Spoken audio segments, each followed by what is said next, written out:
Hello, good afternoon. I'm going to talk about when I was hospitalised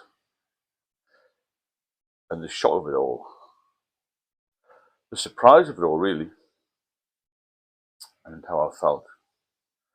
Because I remember it as though it was yesterday. I knew I was having alcohol problems. I've had most of my life, to be honest. Drank a bit too much here and there. But it got to a point 5 years ago where I couldn't function particularly well. I was getting taxis to the pub, not eating properly. I had this accumulation of fluid. I didn't know it was fluid at the time. I thought I was getting fat, to be honest. Which was extremely hard to the touch. And I had an umbilical hernia. One of the guys in the pub eventually said, "You must get yourself to hospital." So on a Wednesday morning, I remember it clear as day, at 11 o'clock I thought, well, I have to do something. Had a couple of drinks, steady my nerves, rang 999, and the ambulance arrived. On a blue light, took one look at me and said, "Pack a bag as best you can, you're going to hospital."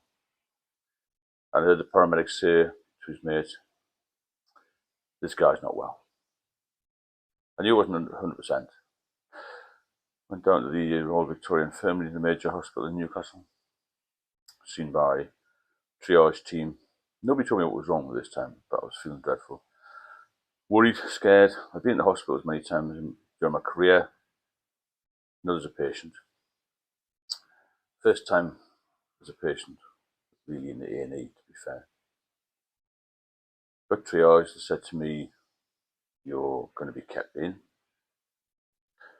Mixed with shock and relief in a way, because I've been drinking for 4 to 5 years prior and I couldn't get off, I just couldn't stop. I tried the doctors, they wouldn't give me any diazepam. Tried other ways, I would find out a seizure because I had a previous seizure. Stick with me with this, because it's quite shocking what happened to me. All because of alcohol, no wines, no spirits, just lager. I got admitted that night, Wednesday, Thursday, I did a few tests. Doctor never really spoke to me much about it. He said, "You're not well. Stay where you are. We've got to conduct some tests." I took some fluid from my abdomen. Then I had a scan. Then on the Thursday, I asked one of the nurses, "Can you ask the doctor to come and tell me what was wrong?" So I've been there about 24 hours. And this female doctor, I'll never forget, she just came in, didn't even close the curtains on me, and just said, "You're seriously ill. You got liver disease." And walked away. And that was it. Completely shocked and stunned. Extremely emotional, teary, obviously. So I thought, well, I need to speak to somebody else. I said to the nurse, "Can I speak to another doctor?" I said, "Well, there won't be one available for a while because there's been an emergency coming into the hospital, but we'll get somebody to speak to you later." So from this point, I'm just lying in the hospital bed, and I thought, well, who am I going to tell first? My daughter and my parents. So I thought, well, maybe my parents first. Too much of a shock for my daughter. They were obviously horrified. And basically what they said, "You're in the best place," but they didn't know what was going on. I didn't know what was going on, really. So my daughter, she was crying down the phone, usual. Shocked, stunned. They all knew I was unwell, but not to this degree. On the Friday, so we're talking 48 hours of being in hospital now, this doctor arrived about 10 p.m. on Friday night and said, "We're going to drain some of this fluid off." Some didn't know what was going on. They had some sort of saline drip in me because I thought I was going to withdraw. Because I had withdrawn from alcohol in the past, got the shakes, and then I had a seizure, as I said. So we put this huge needle, about 18 inches long, in my abdomen, attached to some sort of bag, a drain bag. And over the whole evening, or the whole night actually, about 8 hours, it took off 33 litres of fluid. My stomach was absolutely huge, obviously. 33 litres of fluid. So I was shocked, obviously, at that. The male nurse came and he said, well, that's not a record, but it's not far off.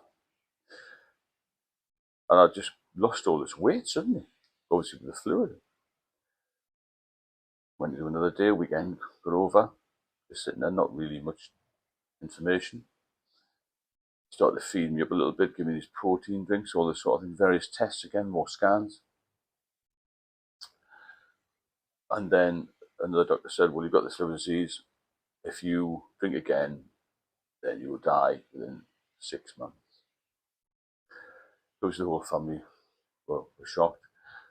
And I was told I had ascites fluid and spontaneous bacterial peritonitis, which the two combined are fatal in a lot of cases. And only 50% of people hospitalised with those two things will get out.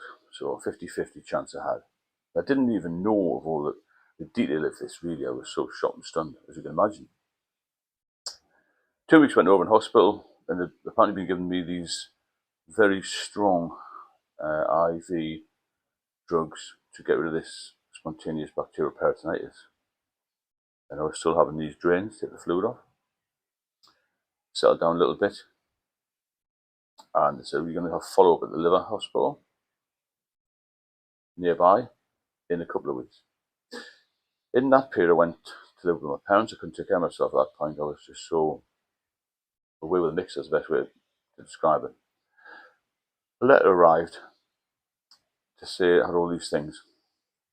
It's alcohol related, liver disease, the spontaneous bacterial peritonitis, the ascites, which is recurrent, or a list of things. So, wait about another 3 weeks for an appointment at this liver specialist. I couldn't wait that long because my stomach was swollen up again. I had a lot of pain, and this umbilical hernia was getting worse.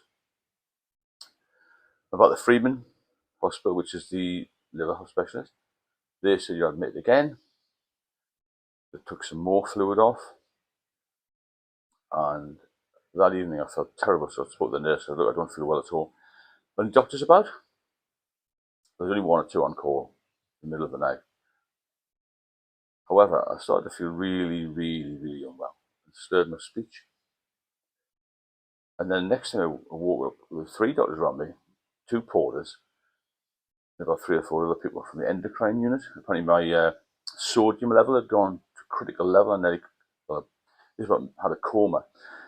So they took me down to intensive care, where there was a surgeon, 2 surgeons actually, who put a needle into here, apparently to get the sodium level up. So I was in intensive care for about a week until the sodium level stabilised. And then I got over that within about a month in the liver hospital, just being fed, basically fed up, fed, still draining fluid off, because when you've got liver issues, you lose muscle mass, you lose weight, but the fluid builds up in your stomach. So you've got no muscle, but you look massive. That makes sense. Thin arms and legs and a huge stomach. That went on. So the next thing they decided to do was put a little shunt in the liver, which they did. It still didn't stop the fluid. It should have done. And then I got discharged. Still the fluid was building up, and this hernia got bigger.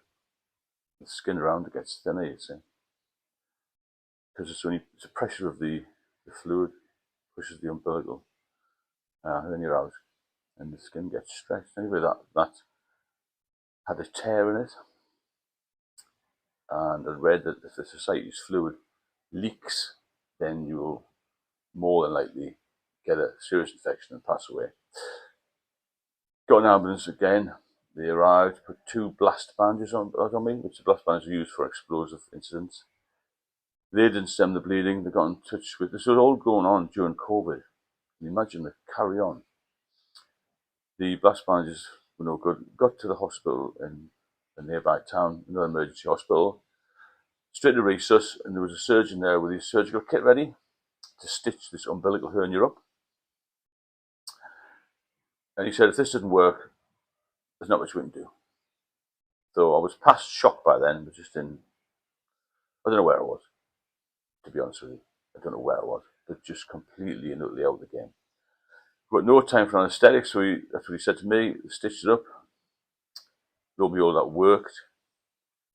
A few weeks later, I was still getting this fluid build-up, so that the shunt originally put in, they suggested that they balloon it up very slightly, so I had another operation to do that, and another operation after that to get rid of the umbilical hernia, which lasted 5 hours.